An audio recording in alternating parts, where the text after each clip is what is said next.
Even though the draft is over, moves for the roster and front office are still being made.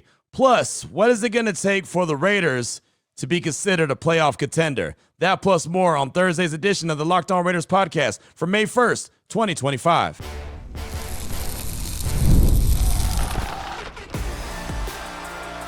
You are Locked On Raiders, your daily Las Vegas Raiders podcast. Part of the Locked On Podcast Network, your team every day. Welcome in, Raider Nation, to another edition of the Locked On Raiders podcast. Thank you so much for making the show your first listen of the day. We definitely appreciate you, whether you're catching the show wherever you find your favorite podcast or you're checking us out by way of the YouTube page. You know we appreciate both. The show continues to grow each and every day because of your support and the job that my man Ari does behind the scenes, making sure we look good and sound good each and every day. So we shout him out. We appreciate him. He's on Twitter at Ari Produces. You can hit me up as well at your boy Q254. And of course, we got the Locked On Raider podcast voicemail line at 707-654-4693. Plenty of feedback to get to in segment number 3. Your calls, your texts, tweets, whatever the case may be, we'll hear from you coming up in segment number 3 as we close things out. Segment number 2, got a call on Wednesday from Mark in Chicago asking about the playoffs and asking about, more importantly, the wild card. What will it take for the Raiders to be really considered a possibility for that wild card? I've been very adamant about 8 to 9 wins is what we should all expect from Pete Carroll as the head coach in the first year. But the more I thought about it, I took it to my radio show, had a lot of great conversation about it. The more I felt like, okay, I do see a path where it's possible, and we'll talk about that in segment number 2. Here in segment number 1, news and notes of the day, roster and front office news, and we'll jump right into that after I tell you about the title sponsor of the show, which is Amazon Fire TV Stick 4K. Turn on any TV into your Xbox. No consoles needed. Head to Amazon.com/Fire TV Locked On to learn more. And off top, if you look at the calendar, it's what? May 1st. It's the first of the month. Wake up, wake up, wake up. It's the first of the month. Got to shout out to the Hood holiday. I know everyone doesn't, appreciate that. I know everyone doesn't, sign up for it, but it's a classic song. Goes back in the day, Bone Thugs. I'm going to keep it alive as long as I can. So you only get 12 opportunities to do it all year long. And you know that the first doesn't pop up Monday through Friday every single month. So we shout it out. Not mad at that. Again, wake up, wake up, wake up. It's the first of the month. And who knows? By the time you're listening to it, it might be mid-afternoon. You've been awake. So there's that. But had to definitely go ahead and shout that out. Also, got to shout out the moves that the Raiders made on Wednesday. They started coming through fast and furious, and there was only a couple of them, but thought they were pretty significant. First of all, they added a defensive lineman. And when I say they added a defensive lineman, Raider Nation, they added a defensive lineman. He is a big, big dude. Defensive lineman, Laki Tassi. That's right, 6'6", 348 pounds. Yeah, you heard me right, 6'6", 348, Samoan descent.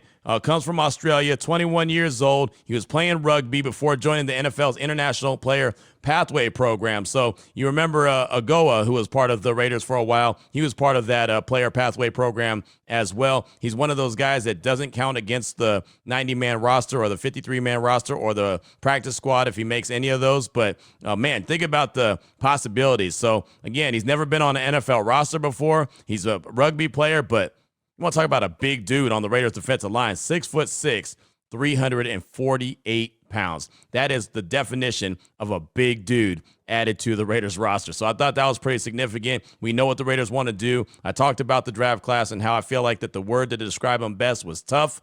That's a tough dude right there. A 6'6", 348-pound rugby player. Yeah, that is the definition of being tough.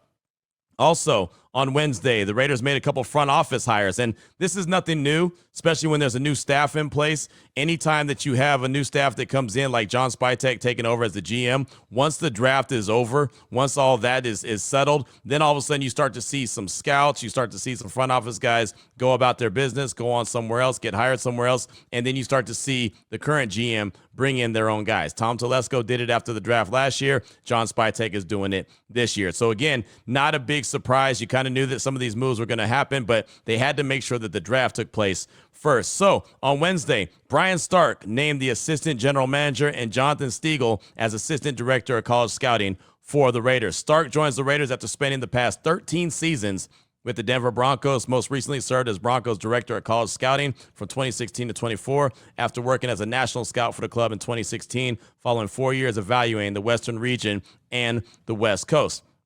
So I reached out to a couple of my friends that work in the Denver area and asked about him. Hey, is this a big deal? Who's Brian Stark? And he let it be known that, yeah, this is basically George Payton, their current GM's right-hand man. He is a big deal. He was, a part of the college scouting. So he's a guy that has a little bit of weight, carries a little bit of weight, is a good addition. And John Spytek knows him really well. The Raiders go on to say Stark joined the Broncos after serving 3 seasons as the offensive coordinator and quarterback coach for Yale University and 9 seasons in various coaching roles at San Diego State. During his 9 years at San Diego State, he served as tight ends coach, director of football operations, recruiting coordinator, and passing game coordinator, quarterbacks coach from 2002 to 2005. So clearly Brian Starks has done a lot of things, but again, he's got the relationship with John Spytek. They both spent time in Denver together. Also, as I mentioned, they brought in Jonathan Stiegel. Stiegel enters his 27th NFL season, joins the Raiders after spending the last 11 seasons with the Jets, most recently served as national scout in 2024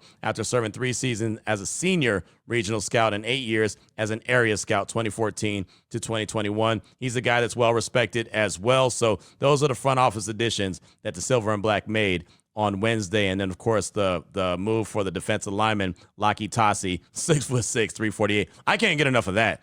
6'6", 348. You want to talk about a big monster on that defensive line. Can you imagine that? Can you imagine training camp when you see that dude? Like, there's not going to be any question like, hey, what number is Tassi? Oh, he's the big fella right there on the defensive line. You ain't going to be able to miss him. If that dude can find a way onto the roster at some point, how cool would that be?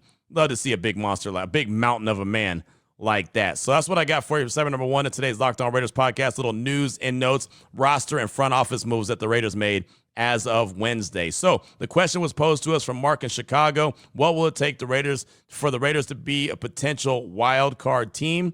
Well, you'll hear that call. We'll answer it. We'll do it in segment number 2 of today's Locked On Raiders podcast. Before we get to that, though, I do want to tell you about one of the great sponsors here on the show, and that's Gametime. There's nothing like the atmosphere of an NBA playoff game. Every bucket, every defensive stop, every moment feels huge. It's electric in the arena, and with Gametime, you can be a part of it without the stress of last-minute ticket hunting. Even when a game is out of control, like the Rockets and the Warriors, you still see a lot of emotions. You still see a lot of guys getting after each other. Playoff basketball is the best. Gametime makes it fast and easy to get playoff tickets, even when demand is sky high. Prices on the app actually go down as tip-off gets closer, and their last-minute deals could save you up to 60%. They've got tickets to concerts, comedy, theater, sports. You can save up to 60% off buying last-minute tickets. And the all-in pricing means no surprise fees at checkout. What you see is what you're going to pay. Right now, take the guesswork out of buying tickets with Gametime. Download the app, create an account, use promo code LOCKEDONNFL for $20 off your first purchase. Terms apply. Again, create the account, use the promo code LOCKEDONNFL for $20 off. That's LOCKEDON NFL for $20 off. Download Gametime today. Last-minute tickets, lowest price, guaranteed. All right, Raider Nation, here we go. Segment number 2 of today's Locked On Raiders podcast. I mentioned it on Wednesday's show when I heard the call from Mark in Chicago that I thought it was a really good call. And I thought, you know what? I'll bring this to my radio show and we'll have a conversation about it. So I did. And we really had a really good in-depth conversation. When you have a 3-hour radio show, you can do that, right? I mean, I know we're doing the podcast and it's, 35, 40 minutes, supposed to be 28 to 32 minutes, but whatever the case may be, we're less than an hour here, right? So don't really have a ton of time to think about it, have a lot of discussion back and forth, but on the radio show was able to do that. So if you didn't tune in on Wednesday, you didn't hear the call from Mark in Chicago, this is what he had to say. Hey Q, big fan of your show. It's Mark calling from Chicago. You have been very consistent with the Raiders win total, hovering around 8-9 wins. The draft is now in the rearview mirror. I think everybody in Raider Nation is high on how we came out of the draft with 11 picks. And we're able to clear up some questions in the run game. What would you need to see if you were the GM and you're close to the team? What would you need to see in remaining free agency, whether it's another veteran wide receiver, another addition in the secondary, to get us to that wild card spot, which realistically, when we look at the AFC, is probably 10 wins.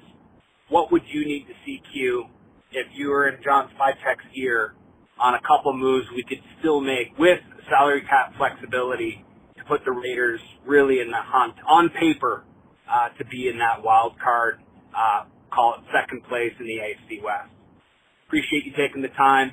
Go Raiders. So he acknowledges the fact that I've been very consistent with 8 wins the first year of Pete Carroll, 9 wins maybe if they do really well, and that should be a very positive sign for Raider Nation and the Raiders in general, who had 4 wins last season, right? So that would double their win total from a year ago, which I think would be fantastic. And I kept thinking about it, when you're thinking about free agents, I'm like, well, and I mentioned on the show on Wednesday, well, maybe you trade for Jalen Ramsey. You can pay his salary for this year, which is $21.5 million, give him a contract extension. Maybe he could be a guy that's locked in and help solidify that cornerback spot. Maybe that's the direction that you want to go if you're trying to bring in some more firepower. Then I started looking over some of the free agents, thought, well, maybe you don't want to do that. Maybe you want to bring in Stephon Gilmore, who's still a pro's pro. You can get him for cheaper. Probably don't have to you won't have to give him a contract extension. He's a free agent, right? You don't have to trade for him. So I thought maybe that's a direction you can go. Linebacker like a CJ Mosley, maybe that's a guy that you could add to the mix just to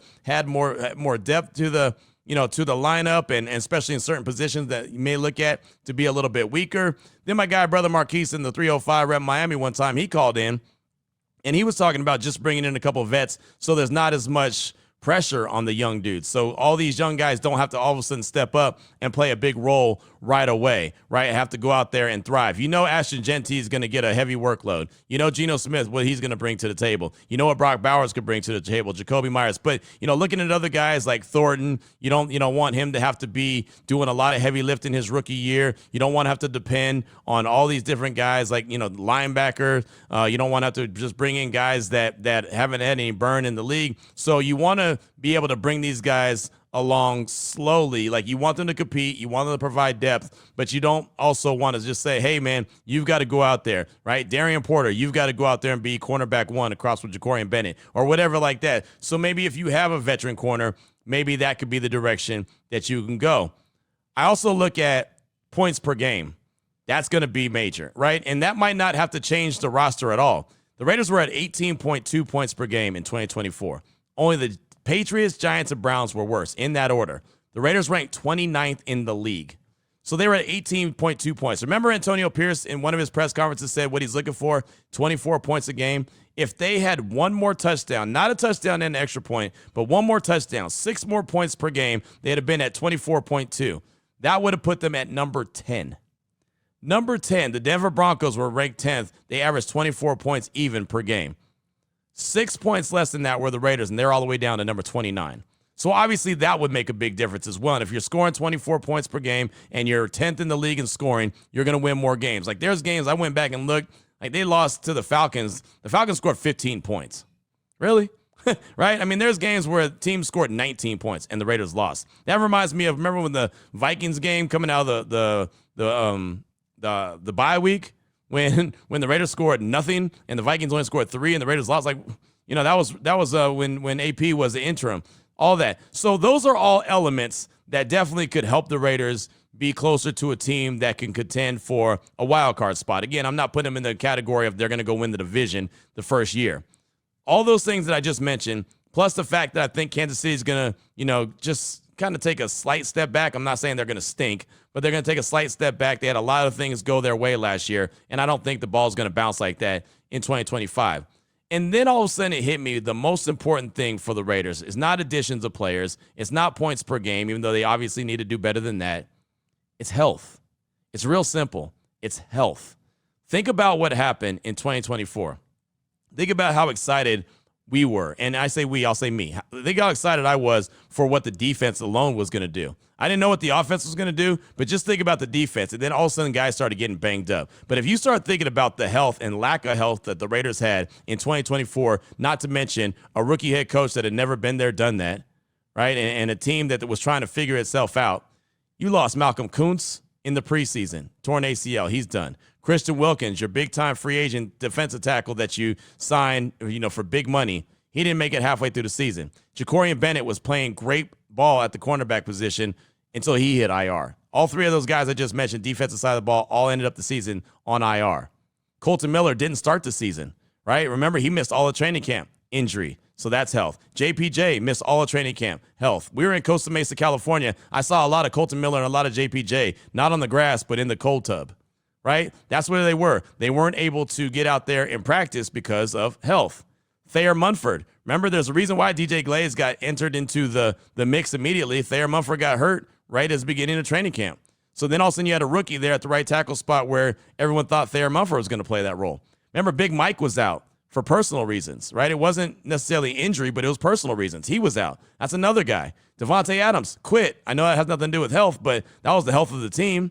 He quit on the team, right? Nate Hobbs, he ended the season on IR, right? He missed a lot. Marcus Epps tore his ACL. He ended the season on IR. Divine Diablo missed a nice chunk of change, right? With his injuries that he was dealing with. Max Crosby, he ended the season on IR. Missed a game for the first time in his NFL career, right? I mean, that's 1, 2, 3, 4, 5. That's 6 guys right there that ended on IR. Gardner Minshew, hate him or love him, right? Ended the season on IR. He got injured. Remember, broke the collarbone.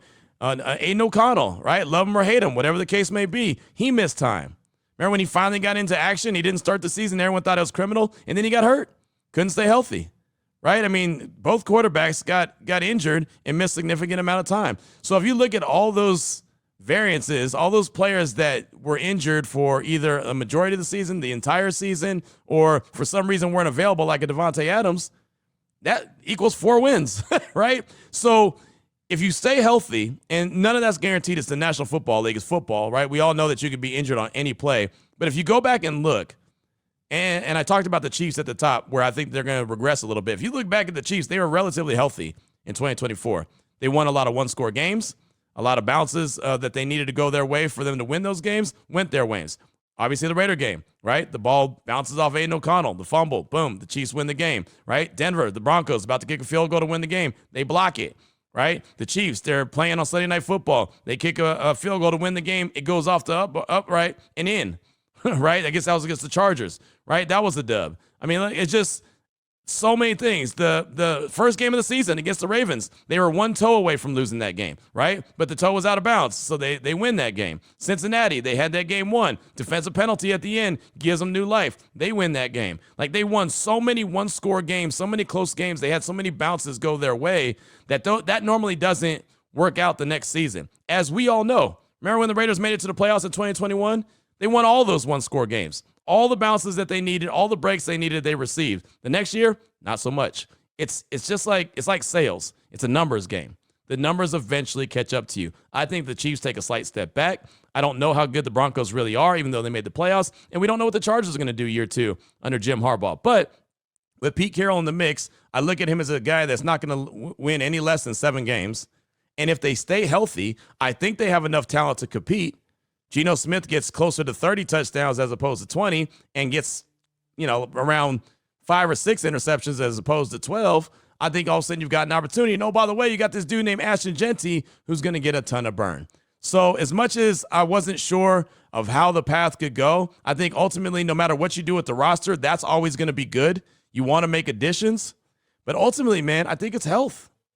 If this team has a way to stay healthy, because they're not deep yet, the depth's not where it needs to be. But if they find a way to stay relatively healthy throughout the course of the year, and especially their key guys, they'll have just as good of a shot as anyone else. I'm still not going to put the number above 8 because I don't want to set your expectations or mine too high. I think that 8 is fair, and anything that they do above that is gravy. And there's nothing wrong with that. So that's kind of the long-winded answer to your short question. But I thought it was a fantastic call, Mark, just like I thought it was on Wednesday. I thought it was a good enough question to go and take it to the radio station and get Raider Nation's opinions. And I thought I'd report back and give you the answer that I stumbled upon, and hopefully it makes sense to you. But thanks so much for that. If you want to chime in on your thoughts on Mark's question, you could do that as well. 707-654-4693. As a matter of fact, we'll hear from you next. Your calls and texts will close out the show. Before we get to that, though, I do want to tell you about the title sponsor of the show, and that is Amazon Fire TV Stick 4K. Did you know your Fire TV is also an Xbox? You can turn any TV into your gaming and entertainment hub with Fire TV Stick 4K devices. No console required.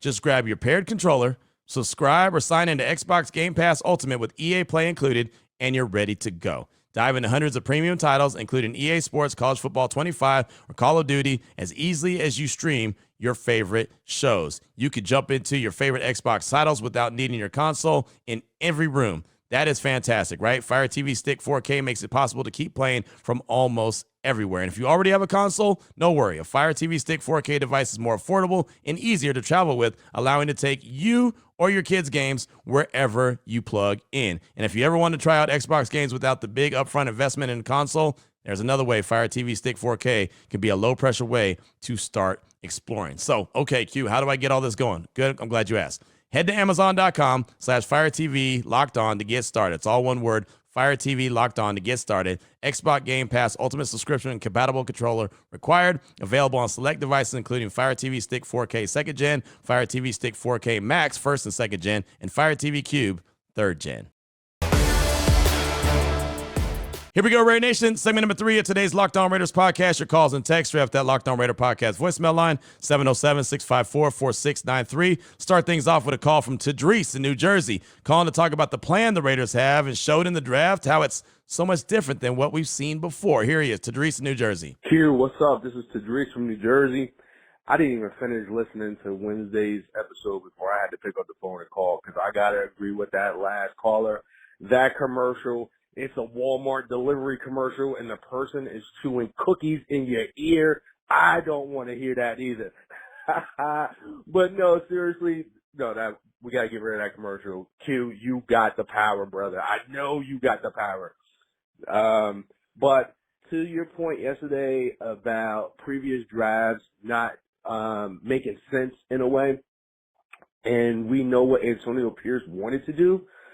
Check this out. You remember we took Brock Bowers, and everybody's like, why did we take a tight end? We did not need a tight end. Obviously, hindsight's 2020. He turned out to be super great. But the rumors were out there that the coach wanted the cornerback. Remember that cornerback, there might even been a text saying that we're going to take you, and then next thing you know, he's blindsided and get a tight end instead. So, like, we don't have none of that this year. Serious team. Just win, baby. Commitment to excellence. All those things. You are always winning, Q. Have a great day, guys. Tadreese, big homie, thanks so much for the call. Appreciate you. First of all, man, like I said yesterday, I have no power over anything. LOL. We all have bosses. We're all employees, right? I have no idea what commercial this is you're talking about or anyone else is talking about. Again, out of your boy's control. Sorry about that. As far as the rhyme or reason, and, you know, the guys that want this, the guys want that, right? It's funny, man. It's something that Coach Carroll and John Spytek talked about the Friday before the actual draft week, where they said, if we're not in agreement, we're not going to take the player. And you can look and be like, okay, hold on, man. So if you guys don't agree, you're just going to pass on the guy completely. Like, that's not realistic. But it did feel like they had a rhyme or reason, and they had a common goal and common agreement on what they were going to do. It didn't seem like, and who knows, maybe we'll find out later that, you know, Pete Carroll really wanted to do this and John Spytek wanted to do that. But it really felt like they were on the same page with how they were attacking the draft. It really did. It doesn't feel like there was, you know, one side of the room versus the other side of the room. It felt like they were on the same, they were playing on the same page, right? They all had the same end goal. And that's great. And I think that the reason for that is Pete Carroll has been there, done that. He's got the, you know, he's got the resume, he's got the experience. John Spytek, even though it's his first year as a GM, he had plenty of experience and worked side by side with Jason Licht there in Tampa Bay and was able to learn and really be a part of it. So it's not like the first time that he's actually been a part of it. So I think he kind of knows how these things work, especially working with someone that has a lot of experience. I think that's what made that a lot easier. Even Pete Carroll said that yeah, this is his first time as the actual GM, but he's not new to this. And I think that they truly did mean that. The one thing I learned about these guys, and this is all we can do is continue to learn about them the longer that they're in place with the Raiders, is that what they say to us is actually what they mean, right? They're actually telling us the truth, even though a lot of times we have our guards up thinking, it's just coach speak. It's just whatever. It's a canned answer. It doesn't really feel like that's what they're all about. Thanks so much for that call, though. It's always great to hear from you. Definitely appreciate you.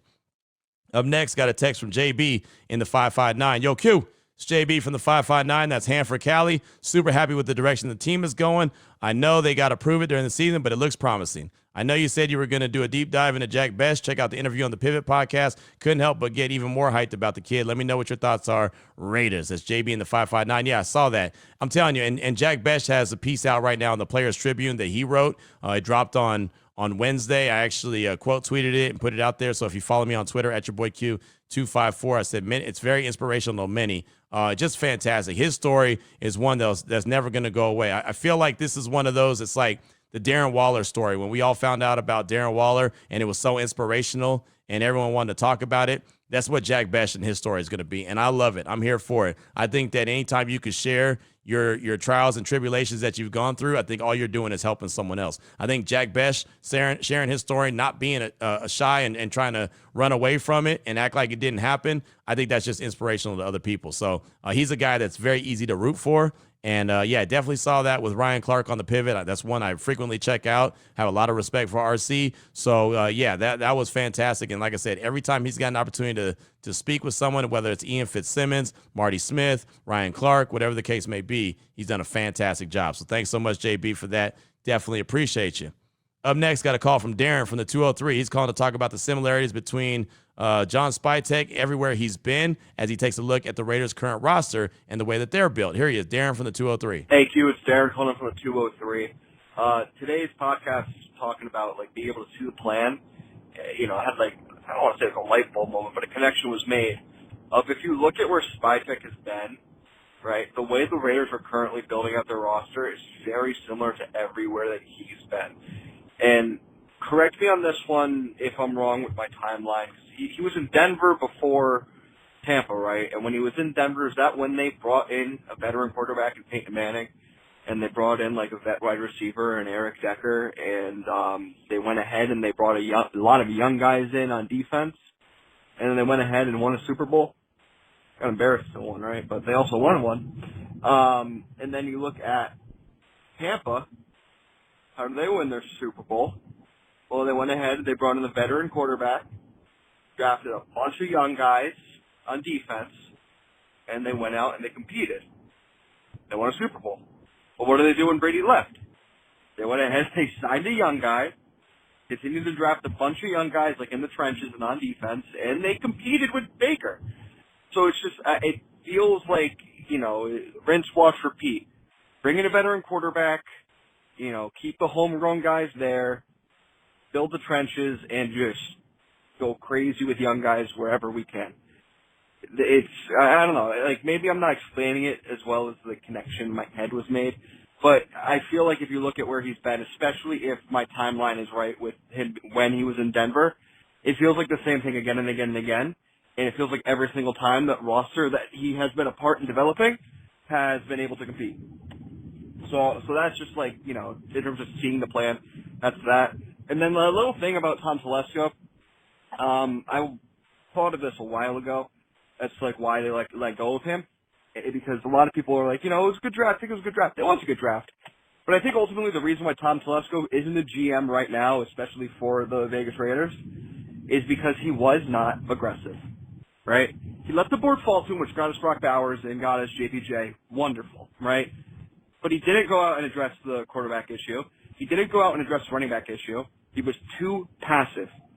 First thing Spytek did was go and trade a third-round pick to get a quarterback, right? Well, second thing, that came after the Crosby signing, I believe. Point being, he was aggressive. We needed depth. He moved back. Moving back, that's aggressive. We needed more capital. We needed more depth, and he got it. So I think that's why Tom Telesco's out of a job. Was not aggressive enough. I think he's a phenomenal talent scout, but he's just not aggressive enough. That's all for me, Q. Appreciate you. Darren, thanks so much for the call. Appreciate you. And John Spytek is a two-time Super Bowl champ. Super Bowl 50 with Denver, and then the last Super Bowl with the Bucs and Tom Brady. How he has built this team is definitely very similar, right? I mean, the similarities are there. He believes in the trenches. He mentioned that after the draft. He was glad that he got some offensive linemen because that's what he believes in. He's obviously believes in the defensive line as well. The trenches are very important to him. Wherever he's been, that's been important. You're right when it comes to the quarterback and the situation and how he went and attacked it and brought those guys in. As far as Tom Telesco goes, you're right. He's not an aggressive guy. I mean, that's something that we talked about quite a bit leading up to the draft. He's not a guy that trades up. He's not a guy that trades back. He sits in and lets the board fall to him. It worked out really well. Got 3 starters in 3 rounds. That worked out really well. As far as him not getting the quarterback, it's not from lack of effort. I know there's multiple reports out there, but they definitely tried they really tried to get the quarterback. They tried to trade up with Washington. They tried to give up multiple first-round picks. Washington wasn't budging. You can't make a team trade with you that doesn't want to trade. So no matter how much he wanted to trade and go get Jaden Daniels like Antonio Pierce wanted, it just wasn't going to happen. Now, the thing about Spytek making the trade for Geno Smith, that was Pete Carroll, right? And I know that they tried to go out and get Matt Stafford. I get that. That could have been John Spytek, but Pete Carroll was the one that went and got Geno Smith. And the reason I know that is because John Spytek said that Pete wants to trade for everybody. He's like, hey, I remind Pete that I love my draft picks. I don't want to give up my draft picks. I already gave up a third-round pick for Geno. Like, that was a Pete Carroll push thing. Now, Pete Carroll has the sway and the resume that he can push and say, we need to go get this guy. Trust me, this is what I need. And then they'll go get him. Like Antonio Pierce, he wouldn't have been able to have he don't have the resume to say, hey, we have to go get this done, make it happen. He was a rookie head coach, so he had nothing to say, I've been there, done that. Here's the evidence. This is why we need to go do it. He was able to do that with Champ Kelly when they brought in Jack Jones. He told us the story. He ran upstairs, told Champ Kelly, hey, Jack Jones has been waived. We need to go get him. Champ Kelly said, no, don't want to do it. Don't want to do it. He said, man, go do it. You got to do it. I'll put my job on the line. And they went and made the move. But he can do that with a guy who's never been the GM before. When Champ Kelly was the interim, he was able to sway that. But Antonio Pierce couldn't sway Tom Telesco to do something when he doesn't have any resume, and Telesco has the experience. That's why this way that the Raiders are set up with Spytek there and Pete Carroll, it's so unique because Pete Carroll has so much experience. He's been there, done that. The resume speaks for itself, and Spytek knows what it looks like and sounds like and feels like, and he's a two-time Super Bowl champ, right? So they can work together, and it makes a lot of sense moving forward. And whatever Pete says, Spytek could say yes or no because he's got that there. Or Pete Carroll can lobby a little bit more and say, hey, look, we need to get this done. And then Spytek could either decide to give in or not. But the dynamic works a lot better. So thanks, Darren, for that. I do appreciate you. Got time for just a couple more? We'll take this text from Delamigo Raider. Shout out to Delamigo. That's a continuation school I went to for a quick minute. He said, matter of fact, graduated from there. Hey, Q, Delamigo Raider here. In my opinion, the Raiders deserve a C at best for this draft class. We overdrafted for a running back based on best talent available. Anyone else would have been considered a reach. Needing a running back was self-inflicted wound, losing Jacobs. You can't blame the current leadership for that, but as a fan, it's still frustrating. Besh is the number one pick I feel good about. The rest are very athletic, developmental guys, very reminiscent of the last year Al. Insert Jamarcus Russell. Hate to be a downer. Hope I'm proven wrong. What's your grade? That's Delamigo Raider. I wouldn't say a C. I've been very, as a matter of fact, with a B. Genty was a home run. That was a fantastic pick. Even though I questioned it many times, I'll be the first to admit that because of the value of the running back. But after I realized that there's a good chance that he won't even be there at 6, I realized, like, what am I thinking? Like, this guy's going to be a big time difference maker. He's going to make things life easier for Geno Smith. He's going to open things up offensively. He was the best of the best. They got 2 years in a row the best at their position. Best tight end last year in Brock Bowers. Best running back this year in Ashton Genty. There's guys, Jack Besh, I do feel good about. Thornton, the other wide receiver, I feel good about him because right now his job is going to be to stretch the field. He's a guy that's 6'5" with 4.3 speed, right? He had 26 catches at Tennessee last year for 600-something yards. It was over 25 yards a catch.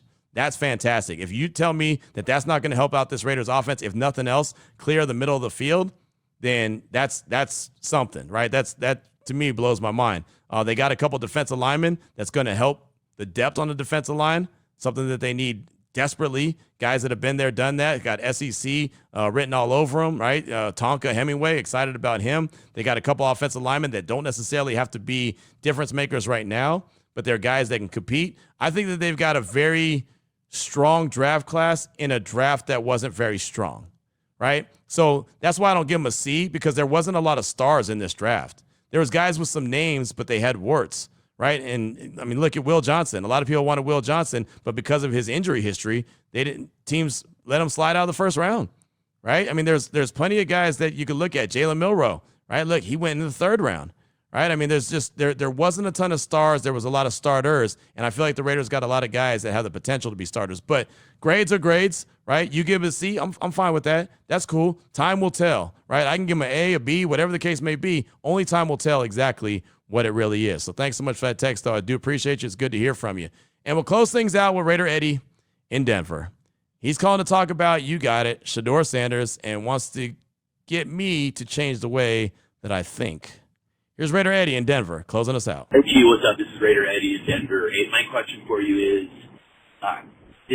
will this draft change how you look at some of the top quarterback prospects in future drafts? And I am asking this in reference to Shedeur and his perceived slide. I called in a couple times, and I had two major points that mattered to me regarding Shedeur. I do live in Denver, of course, and there's a local radio host here named Dan Jacobs, and he went on the air before this last college football season, and he went on about a 5-minute rant about what he saw on the sideline with Shedeur Sanders verbally berating a teammate, kicking a ball away from the guy, putting the guy down. And this guy, Dan Jacobs, he's a 104.3 The Fan radio host. He's an attorney. He's a judge. I think he's a legitimate source that's not just trying to clickbait or trying to get, ears on his product and eyes on his product. I think he's a legit source. That's just me. I called in and I shared that take before, and then I also shared that I think humility matters, and I also shared that I thought Shedeur was not well-spoken during the draft interview process. Maybe I should have said he didn't interview well, because I know some people perceive that as a racially charged phrase. I didn't mean it that way. But Q, I just want to come back to that, and I just want to say, again, how is this going to make you perceive how you kind of get behind guys either for the Raiders or for other teams, especially at the quarterback position? Because what I said during that whole time was character matters, having humility matters, especially at the quarterback position. I got blown off. I got called negative. You played a call or two with people that were putting me down, saying I'm never going to make as much money as this guy and that. So people were clearly taking it very personally. And I would like it if you were able, I know you're a fan, but I would like it if you're able to sort of use this going forward to sort of temper some things. Because we know that you have to have elite talent to be a jerk and still be drafted high by the NFL. And I think that just, was something we all kind of learned, a lot of us kind of learned from this draft regarding Shedeur. So, Q, this is Raider Eddie in Denver out. Love the show. Love the way you do it.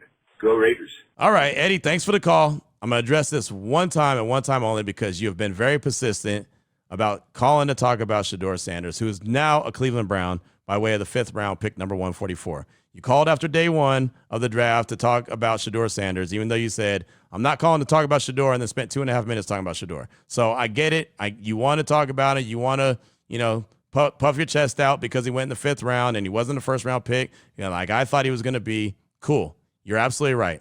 I think he's a good talent. I'm not going to change my thought on he's a good talent, right? The whole sideline blow-up that you're talking about in Colorado and the radio host and the judge that you're talking about, I haven't heard that story from anyone but you. Not saying it's not true. I just haven't heard it, right? I'll reach out to my friends in Colorado or 104.3 The Fan. I got plenty of friends there. I'll definitely reach out to him if that's what needs be. I don't think so, because he's not a Raider. He's a Brown, so it really doesn't matter to me at this stage of the game. I get it. There's certain guys you don't like. You didn't like Devontae Adams. You didn't like Shedeur Sanders. You didn't like Jack Jones. There's a lot of things you don't like. I'm fine with that. That's cool. I'm not ever going to try to get you to change who you are. And I appreciate if you don't try to get me to change who I am. I like Shedeur Sanders based off his ability, what I saw him do with the ball. Now, clearly, what I thought he could do with the ball and what the NFL talent evaluators thought were totally different. I'm fine with that. That's their job, not mine. I thought he was much more talented than a 5th-round pick, 144 overall, but that's cool. Now that he's a Cleveland Brown, he's got to put his head down and get to work and show that he is truly who he says he is. And if he doesn't, then, hey, you know what? No harm, no foul. He was a 5th-round pick, number 144. Doesn't cost a lot. They can cut him, move on about their business, right?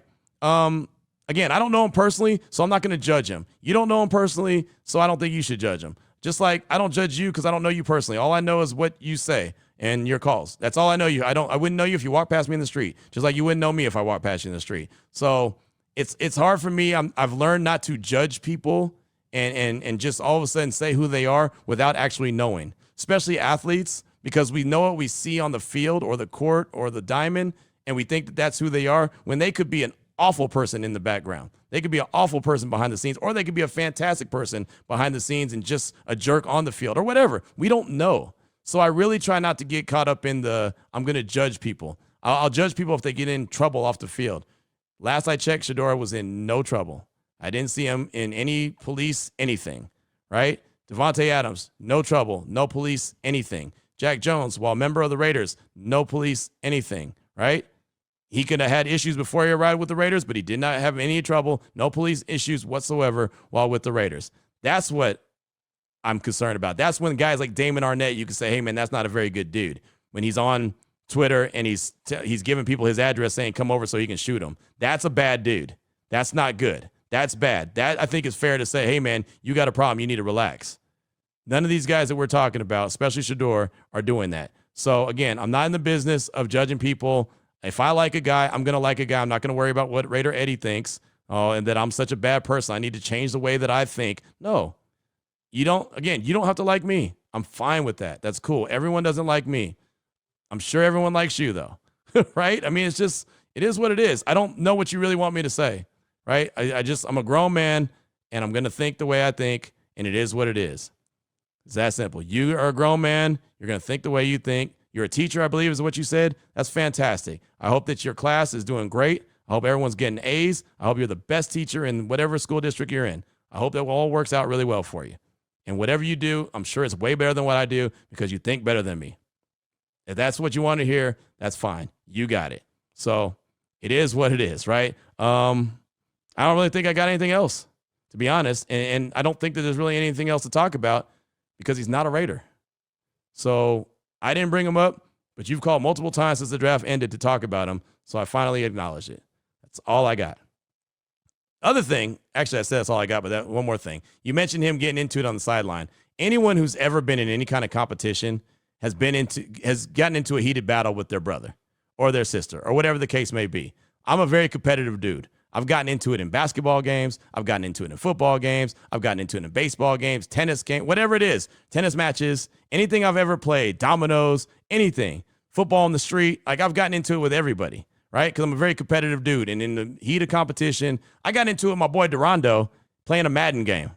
I had a torn ACL. We got into it because of a Madden game. I was playing with the Raiders, and I picked him off, and I started talking trash, and he didn't like it. We got into it, and he brought up my torn ACL. We went out to the basketball court and played hoops because I was like, all right, well, let's go. Even with a torn ACL, I can still beat you. And I did, right? I don't think it was good for my leg, but that's okay. I did it, right? Competition brings that out in people. I'm not saying that it's right, but, you know, if that's the worst that he's ever done, got into it with a teammate in the heat of competition, I have to raise my hand and come to the front of the congregation and say guilty as charged as well. So now I'm done. I promise you. I saved your call for last because I knew it was going to be the lengthiest. So hopefully that explains it. Hopefully that's the last time we have to get into this conversation. And again, if you don't like who I'm talking about, that's fine. But I'm not going to change who I am because you don't approve of who I might like or who I might not like. That's it. So thank you so much. I do appreciate it. With that being said, coming up tomorrow, Ashton Genty, what kind of production should we expect? How is he going to be used by the Silver and Black? I heard Brian Baldinger on the Jim Rome show talking about what his expectations are. So we'll break that down. We'll get into more news and notes, and we'll have more calls and texts from you at 707-654-4693. Don't forget, it is the first of the month. Wake up, wake up, wake up. It's the first of the month. Celebrate that hood holiday. We'll be back tomorrow. Until then, Raider Nation, take care of yourself, take care of your family, love on your family. Most importantly, as always, just win, baby.